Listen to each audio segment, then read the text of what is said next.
Aí ela foi para a questão de adoração, de culto. Senhor, nossos pais adoram neste monte. Que monte é esse que ela estava falando? Um monte chamado Gerizim. Isso, Gerizim. Vós, entretanto, dizeis que é em Jerusalém. Que Jerusalém é o lugar onde se deve adorar.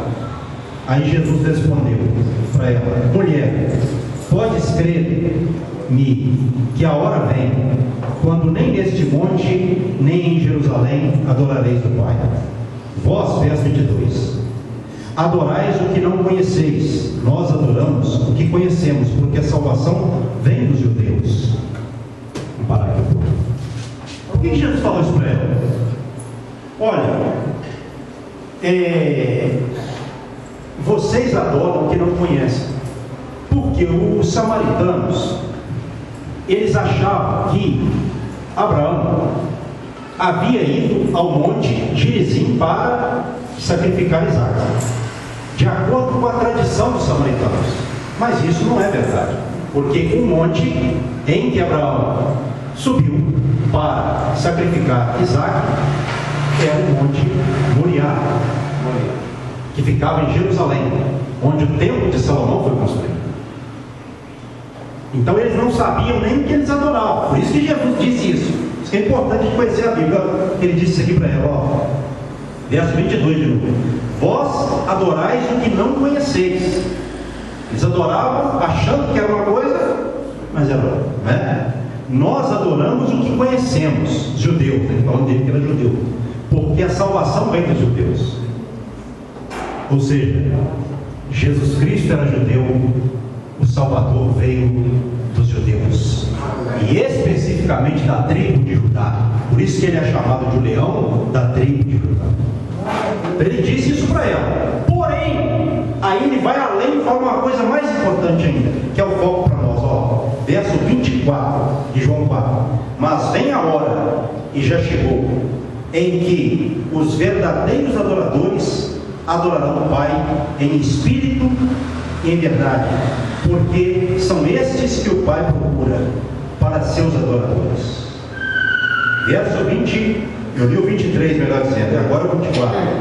Deus é espírito, e importa que os seus adoradores o adorem em espírito e em verdade. Então, em outras palavras, não é no monte, e também não é segundo os judeus. Vem a hora, né? Ainda essa hora não tinha chegado para ser oficializada, mas ele disse: vem a hora.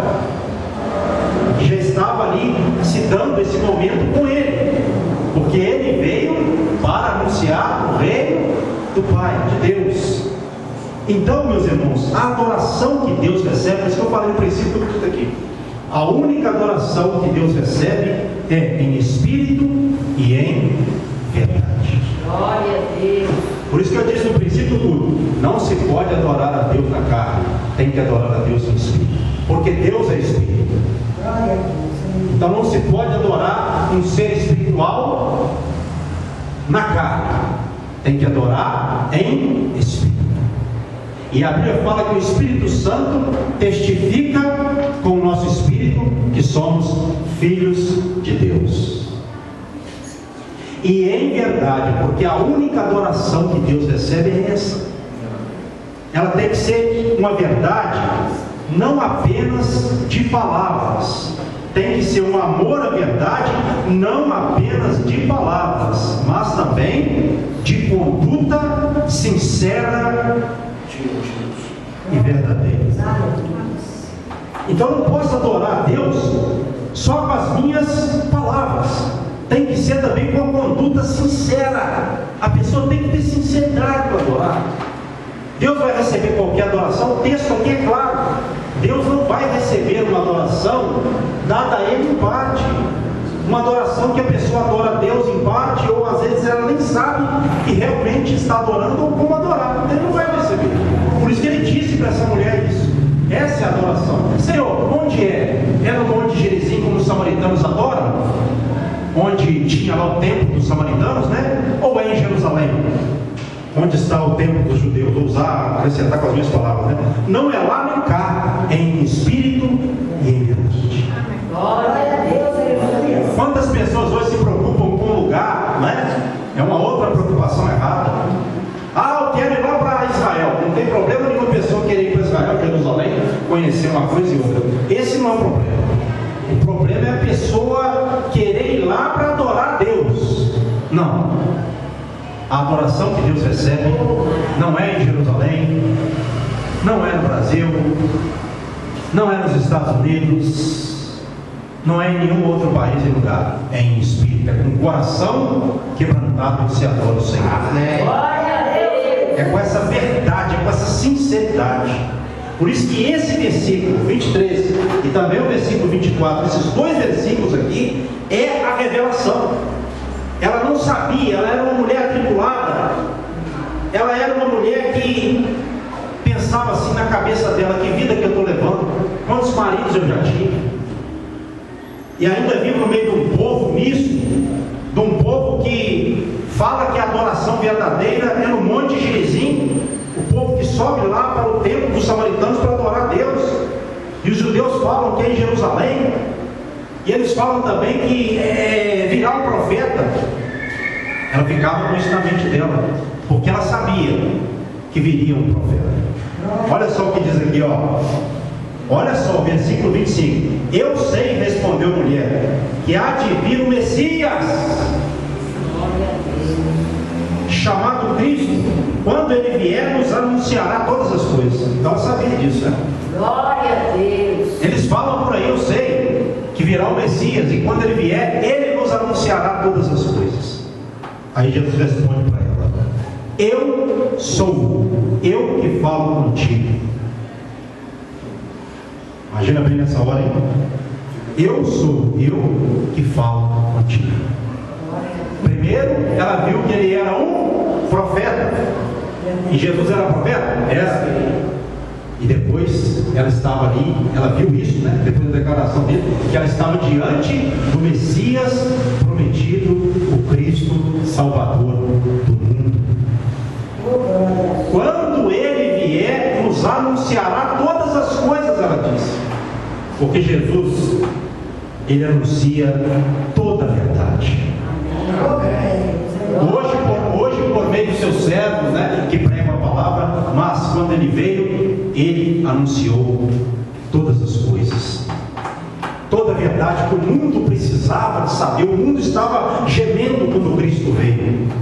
O mundo estava, parece que, dando sinais de que alguma coisa ia acontecer. Eu penso comigo, de acordo com algumas passagens da Bíblia, que a própria natureza estava se manifestando ali, precedendo a hora de Jesus Cristo vir ao mundo, como ele veio. E ele veio, e ele anunciou.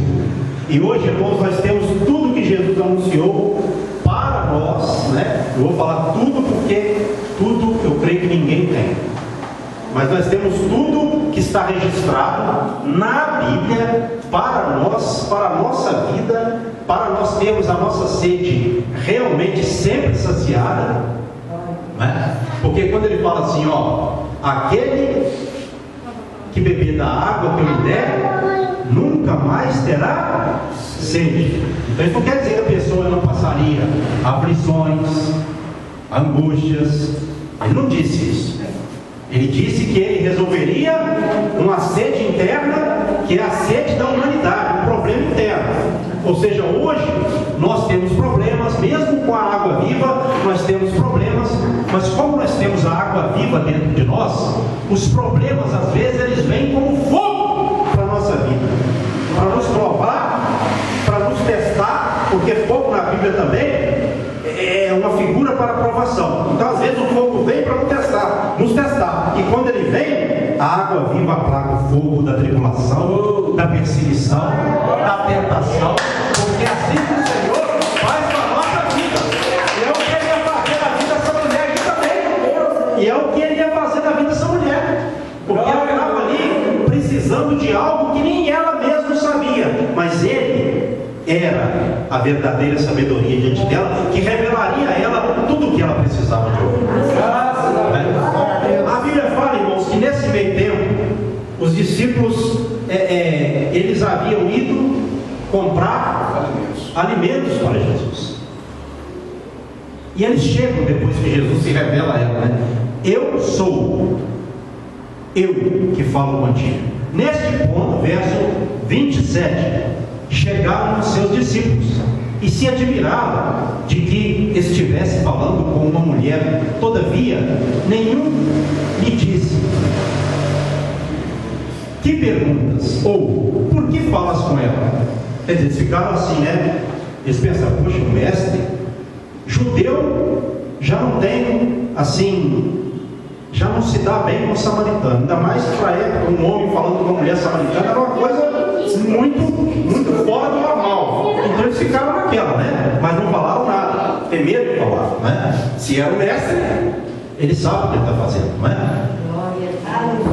Aí verso 28, quando a mulher deixou o seu cântaro e foi à cidade e disse àqueles homens: vinde comigo, verso 29, e vede um homem que me disse tudo quanto tenho feito. Será este porventura o Cristo? Saíram, pois, da cidade e vieram ter com Jesus, com ele, né? Então o que ela foi fazer depois que ele revelou-se a ela, como sendo o Messias, o Cristo? Ela foi, deixou o cântaro d'água dela, até o cântaro que era d'água, né, era grande importância, passou a não ser mais. Eu vou falar para as pessoas que o Messias já veio, e ele me falou coisas que somente ele poderia falar. Então ela foi-se embora falar com as pessoas da cidade, e as pessoas, elas se maravilharam e foram ter com Jesus. O que nós aprendemos aqui? Uma pessoa, quando ela realmente recebe do Senhor, cada uma tem um nível de atuação após a revelação de salvação de Jesus. Porém, a pessoa não se contém mais.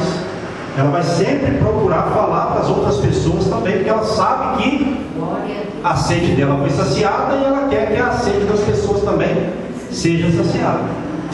Então o cristão, ele convertido a Deus, ele vai passar a ser uma testemunha de Cristo também na terra. Ele vai falar de Jesus, porque ele sabe que o problema da humanidade é a falta de Cristo. Esse é o grande problema dessa mulher, né? Então quando a pessoa chegar perto de você: eu estou com um problema com o marido, tá, amém, fala o que a Bíblia fala realmente sobre casamento, mas não deixe de falar sobre o Messias, o Cristo, o Salvador, que é o mais importante. Amém. Porque de repente a pessoa só tem um entendimento de igreja, como Deus abençoando, como Deus libertando de um problema, de uma atuação maligna, mas não. Ele veio libertar a pessoa para que verdadeiramente ela seja livre de todo o mal, de toda a perversidade das trevas. É isso que a gente tem que ter como finalidade. E nesse vale também fazer uma ênfase também aí, não daquilo que o pastor falou, mas como que Jesus foi sábio também nessa questão, porque os samaritanos não sabiam como louvar a Deus, buscar a Deus. Aí ele veio para quebrar esse padrão antigo, tanto lá para os judeus quanto para os samaritanos. E veio também fazer outra coisa. Ele, através dela, ela saiu anunciando para todos os outros samaritanos o que Cristo havia feito para ela, ter revelado o seu mistério oculto, que somente talvez ela sabia, e com isso, com essa grande revelação, todos os outros samaritanos creram também que ele era o Cristo, o Salvador. Todos que ouviram ali, né, foram até ele. Olha só que maravilha, que bênção, né? Então quer dizer, o reino de Deus, ele não é só para um. É para ela. Às vezes ele alcança um a princípio, para através daquele um alcançar outros. O reino de Deus, irmãos, é o que muda a vida do ser humano, né? Só que tem muitas pessoas que não conhecem, né? Como eu falei aqui, às vezes tem um entendimento como ela antes, né? Onde deve adorar? Será que é católico, é crente, não sei o que? Às vezes as pessoas têm isso em mente, né? Será que é o padre que está certo, o pastor, o fulano, o beltrano, né? É o profeta, né? Tal. Mas é a palavra. É a palavra de Deus, né? E a gente vai ensinando as pessoas e as pessoas vão sendo libertadas. E aí no verso 31, olha só. Nesse ínterim, os discípulos lhe rogavam, dizendo: mestre, come. Eles foram comprar e chegaram com alimentos, né? Ô mestre, come, né? Eles sabiam que ele estava cansado, com fome e tal. Mas ele lhes disse, aí ele aproveitou para ensinar mais uma lição espiritual para nós. Um ensinamento muito forte, ó. Verso 32. Uma comida tenho para comer que vós não conheceis. Aí os discípulos foram e pensaram assim: será que alguém veio aqui e deu de comer ao mestre? Os discípulos também, nesse momento aqui, acharam que ele estava falando de algo físico, né? Aí Jesus respondeu, no verso 34: a minha comida consiste em fazer a vontade daquele que me enviou e realizar a sua obra. Aleluia! Glória a Deus. Então, nós precisamos de comer? Sim, Jesus ia comer. Mas Jesus conteve ali, né, a sua fome para dar um ensinamento para os discípulos, para ensinar para eles, porque eles também estavam aprendendo. E nós também, irmãos, temos que usar essa sabedoria que Cristo tinha, que nós temos hoje aqui na palavra de Deus. Nós temos que fazer da nossa comida também, não apenas a comida física. A nossa comida tem que ser o quê? Fazer a vontade do Pai e realizar a sua obra. Será que a nossa comida tem sido fazer a vontade do Pai e realizar a obra dele? É uma pergunta desta noite. Eu vou deixar essa interrogação para cada um responder na sua própria consciência. Porque isso é importante nós imaginarmos, refletirmos, né, sobre a nossa própria vida. Será que a minha comida, assim como eu como, eu bebo café, aliás, tomo café, almoço, janto, será que eu estou tendo essa mesma fome espiritualmente que eu devo ter? Jesus estava falando aqui sobre a obra do Pai, a vontade do Pai, daquele que o havia enviado do Pai. Então nós temos que ter também essa fome, não é?